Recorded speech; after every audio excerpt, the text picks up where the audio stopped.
Bismillahirrahmanirrahim. Alhamdulillahirrahmanirrahim. Sekarang kita bertemu pada pertemuan yang kelima. Kita akan berbicara tentang an-nahyi atau an-nahyi. Jadi al-mabhatsus tsani pada bahasan yang nomor kedua fil nahyi menjelaskan nahyi. Wa huwa nahyi itu adalah thalabu tarki minal a'la ilal adna, yaitu meminta untuk meninggalkan dari luhur, dari atas ke bawah.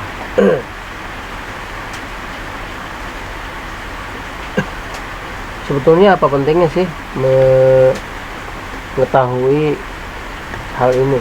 Ya, ini sangat penting ya. Walaupun bagi kita seorang muqallid, bagi kita yang bertaklid pada ulama, hal ini penting dilakukan sebab kita jadi tahu dan menghormati betapa usaha besar para ulama untuk memudahkan kita menjalankan syariat Islam. Prosesnya bukan hal yang sederhana, tapi merupakan proses yang panjang.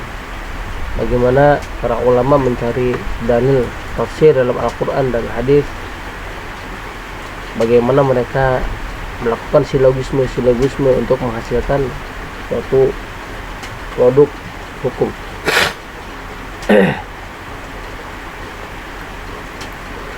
Nah, definisi nahi ini sebetulnya ada banyak versi akan, tapi di sini dikemukakan satu untuk memudahkan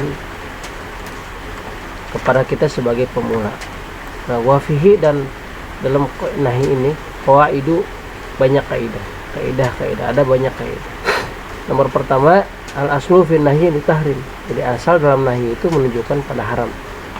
Illa madara dalil ala khilafihi. Kecuali ada dalil yang menunjukkan atas berbedanya tahrim. Jadi Allah Subhanahu wa taala berfirman, qala ta'ala wala tufsidu fil ardi ba'da islahiha. Wala tufsidu, dan kalian jangan melakukan kerusakan fil ardi, di bumi, ba'da islahiha, setelah kalian melakukan perbaikan di dalam bumi.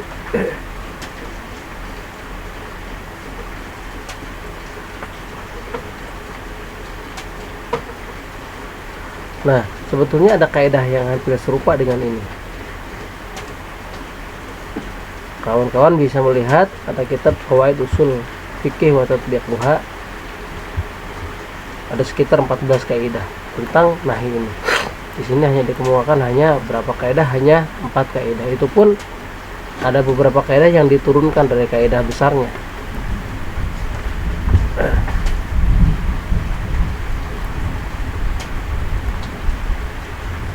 Jadi pada bagian yang nomor awal ini kaidahnya adalah al-aslu fin nahyi lit tahrim illa madalla dalil ala khilafi.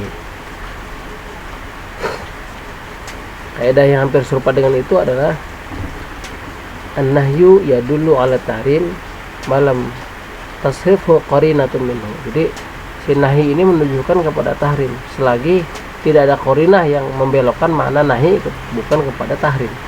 Tuh. Jadi ada indikator-indikator lain, ada petunjuk-petunjuk lain bahwa nahi ini diarahkan bukan pada haram.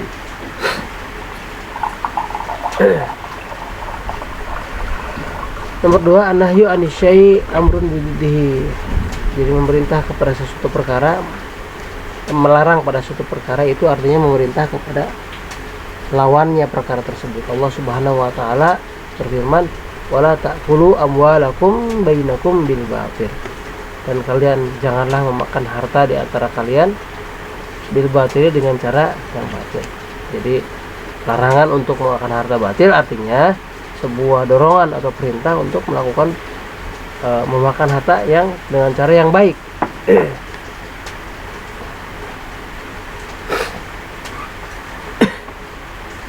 Ini merupakan sebuah sebuah tujuan nahi untuk itu melakukan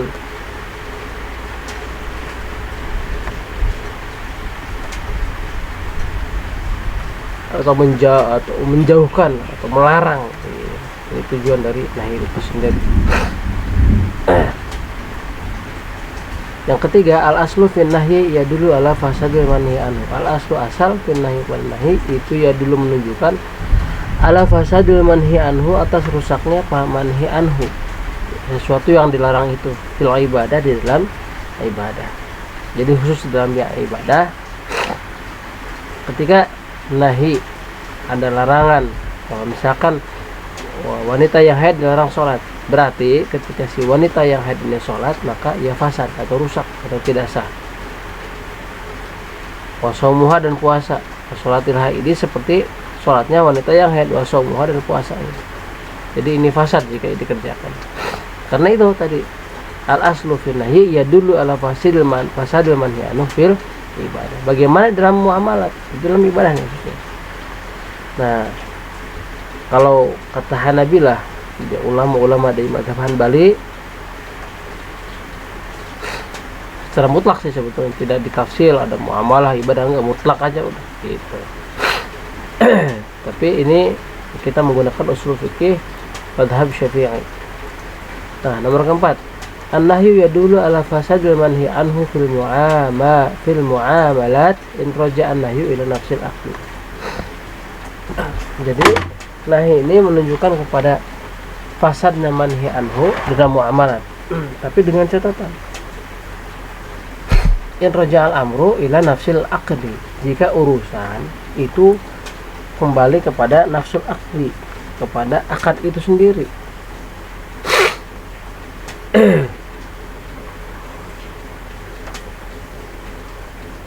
Jadi bukan kepada faktor eksternal, faktor luar, bukan amrin kharij. Nah, gitu ya.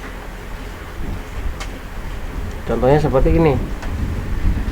Kama fi bai'il hasad, seperti jual beli dengan cara melempar kerikil. Nah, Rasulullah SAW melarang an bai'il hasati, jual beli dengan cara hasad, lempar. Jadi ijab qabulnya ketika terjadi, jika dilempar barang itu kena, barang itu menjadi milik kita. Nah, itu dilarang jual beli seperti itu.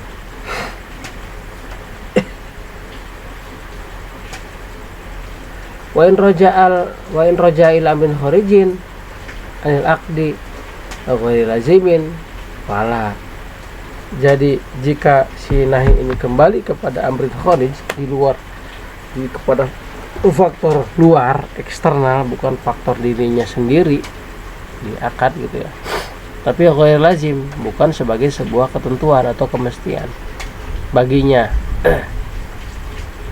fala, maka si ini tidak sah, tidak fasad. Jadi si akadnya tidak fasad gitu.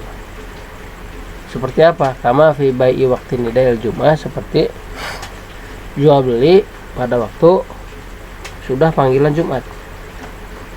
Di jual belinya sah ya, sah gitu. Perkara ia tidak melaksanakan Jumat merupakan hal yang lain. Nah,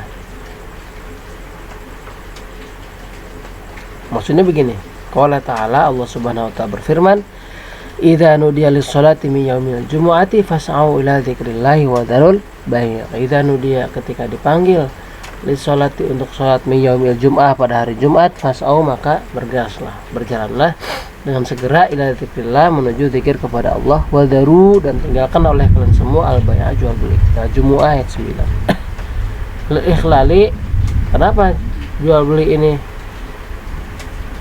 tidak boleh? Lil ikhlali, karena menjadi halangan atau menjadi celaan, bisa'il wajib, bisa menjadi halangan, bisa'il wajib, kepada berjalan kepada kewajiban, yaitu sholat Jumat.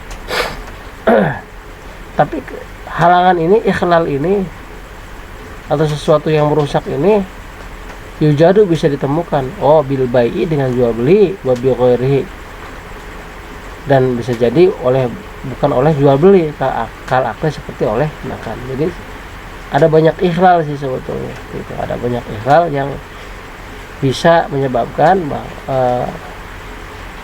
yang bisa menyebabkan tidak melakukan sholat Jumat atau tidak berjalan untuk sholat Jumat. Gitu. Tafsirnya begitu, itu menurut kata mazhab Imam Syafi'i. Jadi kembalinya amar bukan kepada akadnya, gitu. Bukan kepada akad, karena dalam satu kesempatan sholat Jumat itu tidak dilakukan. Sholat Jumat dan jual beli itu merupakan hal yang berbeda, ya. Jumat ya jual beli. Perkara tidak melaksanakan Jumat misalkan atau meninggalkan sholat Jumat, yaitu berbeda surah dengan jual beli. Pas kebetulan dilaksanakan jual beli pada hari Jumat. Nah, ini tidak menyebabkan si akadnya, si jual belinya menjadi fasad, begitu. Walaupun ini ikhtilaf nanti ikhtilaf soal apakah si nahi ini menunjukkan kepada fasadil manhi anhu secara mutlak atau ditafsil. Kalau mazhab Syafi'i, usul fikihnya ini ditafsil atau dijelaskan secara per poin. Oh, jika begini maka begini, jika begini begini. Ada mazhab lain yang mengatakan nggak bisa, mutlak aja semuanya, udah gitu. Jadi jika seandainya seseorang berjual beli pada hari Jumat, jual belinya tidak sah, ya begitu. Insyaallah pada pertemuan selanjutnya kita akan membahas tentang fil ami pada lafaz umum, ya. Wallahu alam.